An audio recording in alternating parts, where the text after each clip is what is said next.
Now, interestingly enough, this egg of Turku, is actually not an egg. It's stone that just so happens to have taken the impression of an actual egg, which probably existed hundreds of thousands or millions of years ago. So this is actually, it's a stone. It's part of what we call geography, or geology anyway, which is part of geography. Well, there's the understanding of the environment in which one is in. One needs to have a good understanding of geography if you're going to be participating in it, and if you step outside of your front door, you are participating in geography. Quite exciting, really.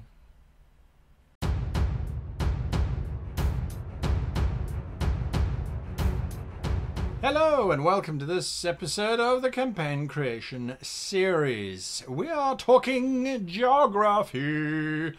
Geography. That is, well, geography / cartography, really. I suppose it could be argued. Nonetheless, we're going to be looking at that. So in order for this to really help you and make sense, I would suggest you get yourself a geography tool. Now, there are many out there. I'm not going to advocate a single one over the other. There are lots out there. You just choose the one that speaks the best to you. And if that means hand drawing, well, so be it. We've all been there. We've all done that. We've all been kicked out of class for not paying attention during biology because you're drawing a really interesting little mountain range in the south of your continent rather than looking at mitochondria or whatever the case might be. Geography. I have created this map. I created it earlier, put it into the oven and baked it for 20 minutes. And let me bring it out to show you. Here we go. Bingo. There it is. This is, you will have seen this before if you watched last week's episode, as a matter of fact. So this is not a video on how to draw this. There are many videos that I have done on how to draw maps. This is on what do we now do with this once we have created it. So this is the Etherios hegemony, as we have discussed before. And if I move up here, this is the Throselios meritocracy. So there's my dividing line, the sort of series of arrows, and we've got the north, and then we basically got the south. Now, I took the world map that we had created before and basically just recreated it here in terms of the shape of the landmass, and then I came in and I filled it in with all kinds of wonderful details. This was made in Wonderdraft, in case you are wondering. No, they are not a sponsor of the show. It's just a piece of software that I was recommended and I enjoy using it. So this is our scale. It is 0 to 200 miles. Scale is important to add to your maps because your players are going to ask you, how long does it take to get from Sidon to Ulysse? Ulysse to Sidon to Zolos is how far exactly? And you're sitting there going, well, I think it's about this, about that. I like to put in a little grid and then a scale. Each block is 100 miles. So you go, well, from Sidon to Ulysse, that's 50 miles, but there's a bit of a kink, so probably it's bordering on 70 miles. I'd say it's 70 miles. From Sidon to Zolos, you have to go through the mountain range to Mano first, and then up to Porolo, and then to Zolos. Okie dokes. So we're looking at easily, that's 660, that's 40, so it's about 100 miles to Zolos, so it's a little bit longer. Now, how did I come up with all of the names for this geography? How did I come up with the geography itself? The names, obviously, we had chosen when we were designing our kingdom, way back when, that we were going to have a very strong Greek influence. So I went and Googled ancient Greek names. The names came up, and to give you an idea, well, now I've gone blank as to which ones I've changed. I didn't take any specific Greek name and just drop it in. I tweaked it, I changed it, I dropped a vowel, I added an I did this. The one thing that I did pick up on, and so I used it fairly often, but not too often, is the opoly. So opoly was added a lot to towns, still is to this day. A lot of towns still end up in opoly or opolis. Obviously, it means place of people, as far as I understand it. So I have Mesopoly, I have Acropolis, I should say. There are a couple opolis around as need be. And then a lot of it I just went, okay, it just needs a name. What I then did was I've obviously added in roads. So there are solid lines that indicate road systems, and then these dotted lines from Muzeki to Thermos to Pyrio, and then up all the way to Dimitri up here. These are dotted lines. This is the wasteland areas. I also gave my different zones different names. So we have Lafa on this side, the wastes of Dorin here, and then down here is the Ileus Barrens. So this entire area, we get a sense that it's very empty. There's a lot of wasteland here. I then continued to populate the map. I built in the Bay of Definii, which is not on the main map. That doesn't matter. The main map is a large, very big overview of this entire world. Only once we go into it can we then break it down. We have the Moor of Dardenne, which is the very tumultuous sea entrance here into the Bay of Definii. Why would you want to sail into the Bay of Definii? Well, to get to Koina. Koina is this little temple sort of complex here. Other than that, you have no real reason. Zopoli is obviously on the coastline.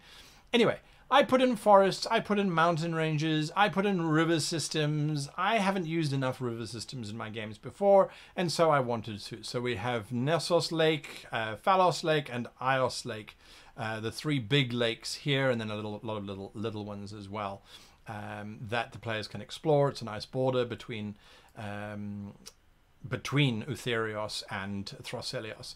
Originally, I think in the Kingdom video, I was actually saying that there didn't seem to be a natural border that separated the two countries. I decided it's lakes. Lakes separate. Once I was finished, I also looked at the shapes and things. This to me looks like the Horsehead Nebula, the very famous nebula which looks like the horse's head. And I went, okay, I quite like this. So how can I express that? In Roman equine, equis means horse, so I went Equili Bay, and then because I didn't want to use any more equine or equi sort of things, I then said, okay, Hydanes Main, the Main of Hydanes. So that's the forest jungle region. This is actually a jungle. Equari Sola, so I did use Equari again. Equari Sola is the name of the province, or the district anyway, and then you have Hydanes Main and Equili Bay. Gypthos, of course, is our capital, and then we have down here Pythios, Zolos, and then Definii. Those are the big four, and then I added in some other big cities. They're big enough to trade and have almost anything that they want, and then I had a lot of little cities sort of dotted around, or towns and villages. These don't account for every single village that is out there. There might be little hamlets, little farms in between here and there. 50 miles is a big stretch of territory, and that can change quite significantly in between. So from the gates of Dordu, we head north through the Cadassa province to the Cadassa bog. That's 50 miles, but you've got mountain ranges, you've got forests, you've got swamps in there. This is still not the close-up of the final maps that we might potentially use. We can still take this, and I'm going to see if I can do it without breaking the map. We can still take it and say, okay, because that's the quality of this map. Jolendi Lake and the Timonacres Marsh. I need to practice these. Irenaeus March, the March of Irenaeus, the mountain range down here. And Ideo. What is in this territory? Well, we've got a marsh here, but we're going to have so much other bits and pieces around as well. We're not restricted to just what's on this kind of scale map. So we can break it down even further if we want to. This is nothing really new.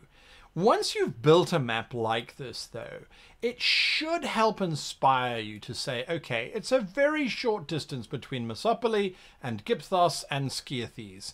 How do these work together as cities? Well, there's roads that run between them. We can see that they run through this the Militades jungle. So this is all jungle here, Militades jungle. How do these three operate? Skiathes we see has a castle to it. Mesopoli does not. They're on the border in this territory known as the Tiers of Nephalos. Nesephalos. Sometimes I wonder about the words I make. They sound great in my head. I say them out aloud sometimes and I forget how I say them. And then anyway. We've all been there. Nos is this little village here in the middle. It is part of the hegemony, not part of the meritocracy up there. So we've got lots of things to play with. We've got lots of ideas to play around with. Adventures should now also start to spring to mind. So this Aquili Bay. Who lives in the Aquili Bay? It could be merfolk that live specifically in here. And they ride hippocampus or the seahorses. And they sort of control this territory here. It's a wonderful stretch of coastline to control. It's protected from the main oceans to the west, to the east, I should say. So we could have merfolk in there. A map to me is something that is really inspirational. So to have a map early on when you're in your campaign design can be incredibly powerful. We could set the entire thing just between Abanjiro and Ulysses down here in the south. Ulyesi down here and Abanjiro. We could have battles in the Sophius Wood. The Fasinelli province could be under attack. Sargo, Milos. You know, Mios could be, that's a name obviously directed from my campaign that I run, the Windswift. The forces of Jakar could invade into the Sophius Wood. Europondi forest could also be invaded. You know, so this Aramos district here at Madassa Bay, the Aramosi Kala, the tower that watches, this could be invaded and taken out. The players could be sent on a mission where we haven't heard from Teos for a long time. Please, would you travel down there and find out? It's based in the Europondi forest. Okay, great. So they head down to Teos. Teos is terrified because Lavas has now started to invade Teos. Why? They're sinking all their sailing ships. Why? Well, they travel to the Aramosa Kali to find it's been overtaken by Slards, who have shape changed and are now influencing the rulers of Lavas, that they should be independent. They should break away from the hegemony. They are a separate island altogether. All of these stories are just coming out from looking at the geography saying, well, why is Lavas not a capital? It's not big, but it is on its own island, and Naposti over here is not on the coast, so Lavas really controls the Madassa Bay. Teos is nothing. Biodo Island, I think they could declare independence. The refuge of Hyrcaeus down here could also be could have a whirlpool of some kind of very violent ocean effect happening down here. That's why it's called, or just outside of it. So the refuge of Hyrcaeus is where you can take refuge. There are so many options. We wouldn't ever need to leave this territory. The players getting to, say, Pythios could be a major event because Pythios is this big city. It's lots of information happening here at Pythos. So that could be something that's pretty cool for them to explore. It doesn't have to be this moving from one side of the kingdom to the other, or in this case, the hegemony to the other. What is interesting is that we know that Gypthos is going to be run very differently from Definiae. Zolos, I love the idea of Zolos being run, each street is run by its own ruler type of thing. Pythios down here is going to be doing its own thing. So I think that just this map alone is enough for us to start our campaign in. And if this is where we're going to start our campaign, then we are absolutely ready to do that. There is one last detail which we need to do before we get to our adventure planning. And that last detail we're going to look at in next week's episode. So this week, it was basically about the importance of having a map and how you can use that map to start generating ideas. Draw on the culture that you identified for this particular kingdom to give you your names. In terms of adding in details, I've got forests, I've got swamps, I've got mountains, I've got rivers, I have provinces, big sort of areas, and that's it. I've got lakes. So it's not a lot of detail, but I personally think it's a pretty cool and a pretty good start that will allow me to create adventures. I can create dozens and dozens of adventures in here. There are so many options, and it's so simple. Draw the outline and then just start working your way through. Anyway, next week we're going to be looking at another map, which I will be building with you, so that will hopefully make up for this week's episode. But thereafter we start plotting out our first adventures, because now we have a territory, we now have something to think about. Until then, however, I wish you and yours the very happiest of campaign creating.